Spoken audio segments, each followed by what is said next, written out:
Welcome into College Football Now, powered by Chat Sports. Tyler Jones here with you. Thanks for joining us as we have our latest college football playoff power rankings after a wild week in college football. We'll go over our latest rankings in just a matter of moments. Tyler Jones here. Thanks for stopping by. If you want your team to make the CFP, like today's video, that'll help their chances just a little bit. Don't jinx it. Just do your part. Hit that like button, and we'll get started with today's show. So this is the second week that we're doing this, and a reminder of how we do these power rankings here on the program is that we take the teams and slot them 1 through 12 based on the college football playoff format, where the top 4 conference champions get seeded 1 through 4. So we'll go with that to begin, and then go through the rest of the playoff field, including the best group of 6 team making the playoff. And let's make one thing clear. We're not ranking these teams based on the 12 best teams in the country, but rather the 12 teams based on the system that are in best shape to make the college football playoff as things stand right now. So with that in mind, let's get started with the first team in our rankings, the Oregon Ducks, currently sitting at 7-0, and Dan Lanning's squad had a dominating performance against Purdue with a 35-0 win this past week, coming off the win against Ohio State the week prior. And you look at the way Oregon's playing right now, so much better than the team they looked like to begin the season, when they were struggling with teams like Idaho and Boise State, among others here. This week, they have another top 25 matchup as they take on Illinois. Illinois has been very good this year with their head coach, Brett Bielema, leading the way. Oregon's going to be tested this week, but I would be surprised if the Ducks don't find a way to win this one. Is Oregon the best team in the country, or do they just happen to be the best undefeated team right now? What say you? It's our pinned comment today. Weigh in, let us know what you think. Why for yes, in for no, if Oregon is the best team in the country or not. Number 2 on our list is the Georgia Bulldogs, who had a big win this past week against the Texas Longhorns. And I got to tell you, I saw some tremendous improvement from the Georgia team that we had seen prior this season, where we saw they had struggles on the offensive and defensive line with games against Kentucky, Alabama, among others here. The pass rush really came to life this past week against Texas, gave that Texas offensive line lots of fits. Carson back through 3 interceptions, and yet they still found a way to score 30 points and win by 15. Georgia is figuring it out. They look much improved compared to what they were previously.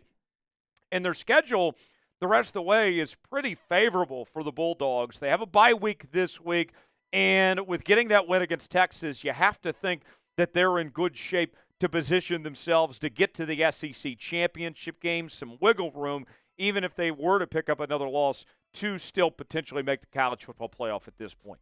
Number 3, we find the Miami Hurricane, who are currently 7-0. Cam Ward looks like one of the favorites for the Heisman Trophy. He's been fantastic this season, and they won a shootout this past week against Louisville, 52-45. I do have some concerns about that defense, but the offense looks fantastic so far to this point in the season. And playing the ACC, really their only competition at this point appears to be the Clemson Tigers, who they could face in the ACC championship game. They could win out, lose that, and still be in the playoff. They're in really good position. They take on their rivals, the Florida State Seminoles, this week. I don't expect them to have any issues with Florida State. I think they're going to be just fine there and continue the winning ways, putting them at 8-0 with just 4 games left before the ACC title game. We'll go over the rest of our power rankings here in just a moment, but first, let's tell you about today's sponsor. That is PrizePicks. PrizePicks is the place to go for daily fantasy made easy. Here's how it works. Choose 2 or more players on any given category. Get the choice of more or less, whether you're talking fantasy points in football, rebounds in basketball, goals in hockey, home runs in baseball, all sorts of different categories to choose from.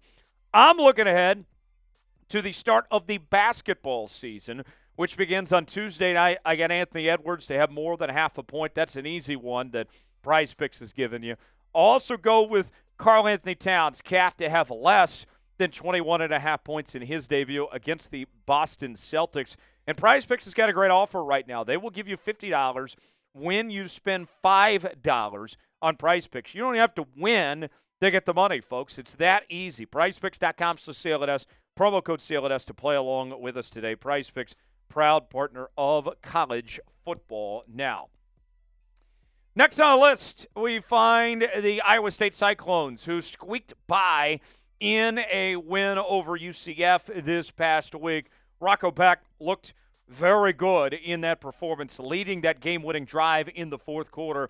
And he's always been known as a pocket passer. He rushed for nearly 100 yards, which was a career high for him. Very surprising. He's getting better as this season goes along. They get a bye week this week. They still have a couple tough matchups left, but this Iowa State team seems to be in good shape, and not to mention they have that non-conference win against Iowa to their resume as well. Iowa State looking very good right now out of the Big 12. Now, let's get outside the conference champions and turn our attention to the Texas Longhorns.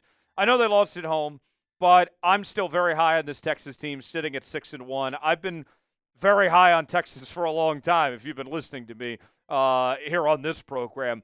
And the Georgia loss, let's face it. Let's face the reality of it. It is a bit embarrassing to lose by double digits at home in a game that you were favored by 5, coming off dismantling your rival, the Oklahoma Sooners, the week prior. But with that said, this Texas team is going to be fine. They still have the non-conference win against Michigan to their resume.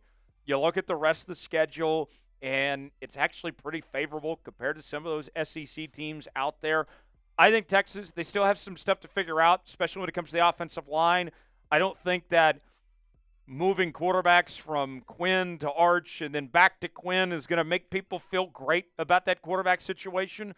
But at the end of the day, Sark, he's an offensive genius.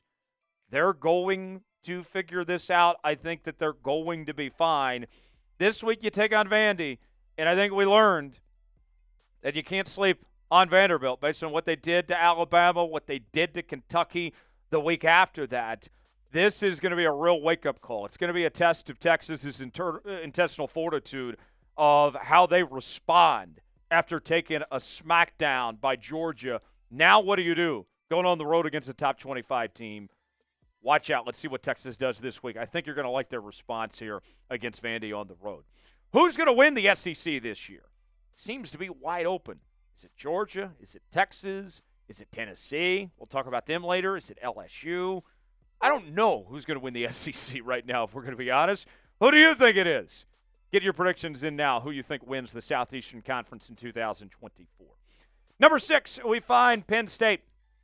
And Penn State moves up a little bit in our power rankings this week with the 6-0 record.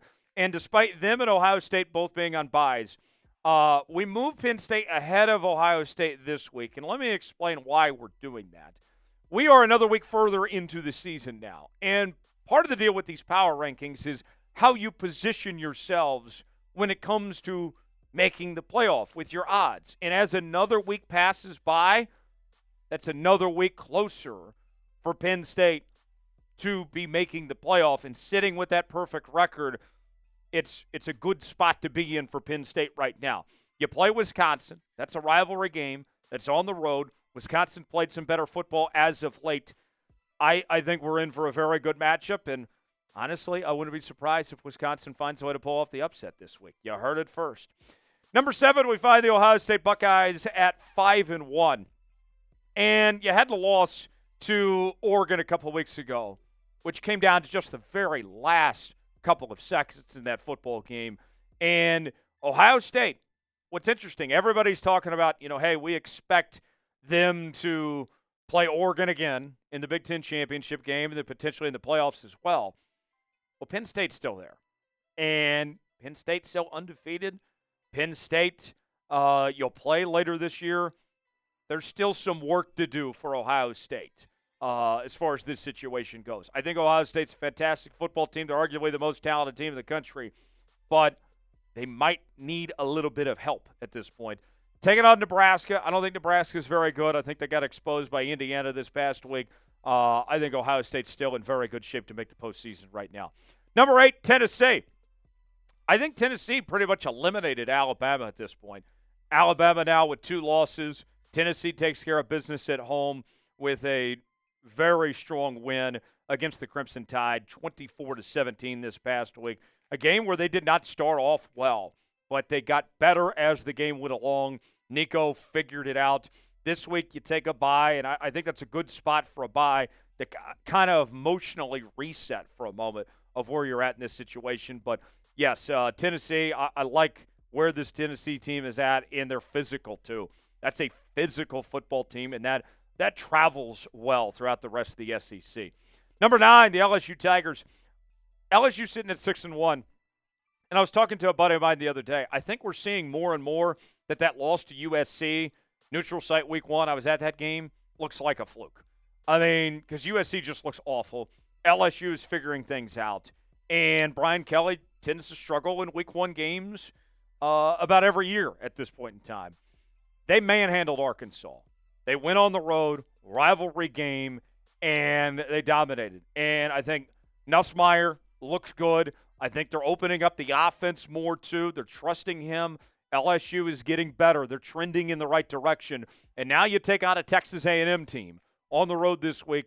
Rivalry game here. This is going to tell us all we need to know about LSU and Texas A&M. This is a playoff elimination game, I think, between these two coming up on Saturday. Number 10, we'll put the Clemson Tigers in this spot. Clemson at 6-1. Their only loss being to Georgia week 1, but they played a lot better football as of late. Ked Klubnik is figuring it out. The offense is clicking. 48 points this past week with a just impressive win over Virginia, 48-31. This week they have a bye week and a very favorable schedule the rest of the way in the ACC. But don't sleep on their game against South Carolina. South Carolina really just put a shellacking on OU this past week on the road. They also looked good against Alabama, although they came up short a couple weeks ago. Watch out for Clemson. Let's see what they can do. And that game against South Carolina should be very interesting at the end of the year. How many teams from the ACC will make the CFP? Are Miami and Clemson going to make it? Is it only going to be one or the other? How many do you think from the ACC make the college football playoff? Get your predictions in now. Let us know.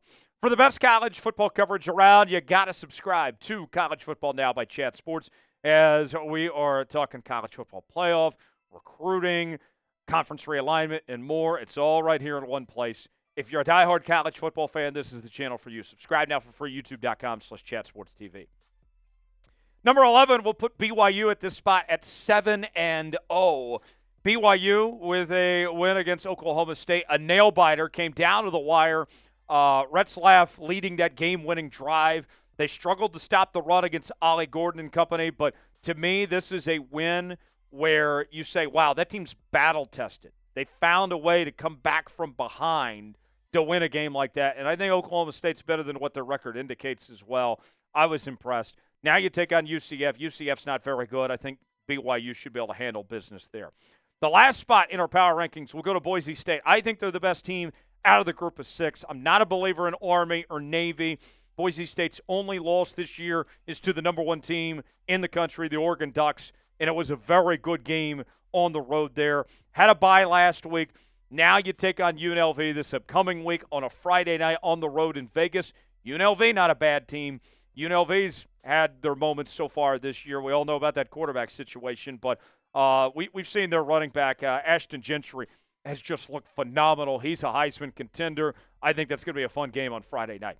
If you enjoyed today's show, like the video. We certainly would appreciate it. I'm Tyler Jones. Thanks for joining us. We'll see you next time here on College Football Now.